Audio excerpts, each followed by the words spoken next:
নমস্কাৰ অসমবাসী ৰাইজ, ময়ো এজন জনসাধাৰণ, সেইটো কাৰণে কথাটো নোকোৱাকৈ থাকিব নোৱাৰিলোঁ।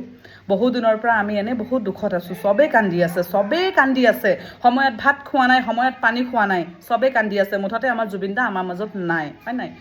এইটো সময়ত জোনমণি, ৰুণজোন, সোণমণি, জোনমণি ক'ত আছে এইটো বস্তু আমাক নালাগে গাইজ। তাহাঁতি তাত কি খাই আছে, কেনেকৈ খাই আছে, কোনে খুৱাই আছে, আমাক সেইটো জানিবলৈ দৰকাৰ নাই। লাগে আমাক মাথো শ্যামকানু মহন্ত, সিদ্ধাৰ্থ শৰ্মা, যোনে আমাৰ জুবিন দাক আমাৰ পৰা নাইকিয়া কৰিলে, গম পাইছে নাই?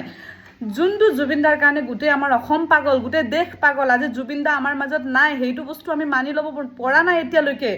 যোন সমাধিস্থলত আজি তীৰ্থস্থানত বদলি হৈ গৈছে, যোনটো সমাধিস্থলত মানুহ জ্বলোৱাৰ পাছত এবাৰ কোনো নাযায়, তাত আজি গোটেই ৰাতিপুৱা গধূলি মানুহ গৈ আজিও জুবিন গাৰ্গৰ আমাৰ নিজৰ মনৰ আমি হিয়াৰ আমঠু বুলি তেওঁক পূজা কৰি আছোঁ। হয়তো ভগৱানে তেওঁক ঘূৰাই দিব নেকি বুলি আমি আজিও আশাত আছোঁ। সেইটো মানুহ আমাৰ মাজত নাই। আমি কিমান দুখী এইটো কথা মই ক'ব নালাগে, গোটেই অসমবাসী ৰাইজে জানে, গম পাইছে নাই?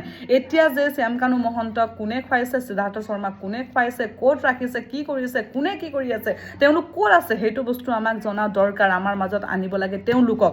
ৰুণমণি, ৰুণজোন, সোণমণি, সোণজোন এতিয়া আনি আমাৰ মাজত একো লাভ নাই, গম পাইছে নাই? ভিক্টৰ দাসক জেলত সোমাই দিছে কেলে? তেওঁ জুবিন গাৰ্গৰ হৈ মাত মাতিবলৈ ওলালে, তেওঁক লাগে ন্যায় বুলি তেওঁ মাত মাতিবলৈ ওলালে। আজি দেশৰ জনপ্ৰজন্ম যোনে মাত মাতি আমাৰ কিবা এটা হ'ব বুলি আমি আশাত থাকোঁ, যাৰ ওপৰত আমি ভৰসা থাকোঁ, তেওঁলোককে আপোনালোকে ভিতৰত ভৰাই থৈ দিছে। সৰু সৰু ল'ৰা ছোৱালীবিলাকৰ ৰাস্তাত মাৰিছে, পিটিছে, ভৰি ভাঙিছে, হাত ভাঙিছে, মাথা ফুটাই দিছে। সেইখিনি কৰি একো লাভ নাই।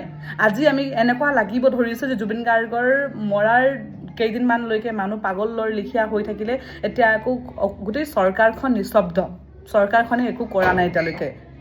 জুবিন গাৰ্গ মৰিলে সেইটো কথা এই মগজুত যে সোমোৱা নাই এতিয়ালৈকে, গম পাইছে নাই? এতিয়ালৈকে মানিব পৰা নাই যে জুবিন দাক ঢুকালে আমাৰ মাজত। মই কৈছোঁ, মই কাৰো বিষয়ে বেয়াকৈ কোৱা নাই। হয়তো মোৰ ওপৰতো কিবা এটা হ'ব পাৰে, মোৰ ওপৰতো কৰিব, এজনীক বিচাৰি আনে, এজনীকো মাৰিম, পিটিম, জেলত ভৰাই দিম, সেইটো আপোনালোকে যদি ভাবে লৈ যাব পাৰে, আপত্তি নাই।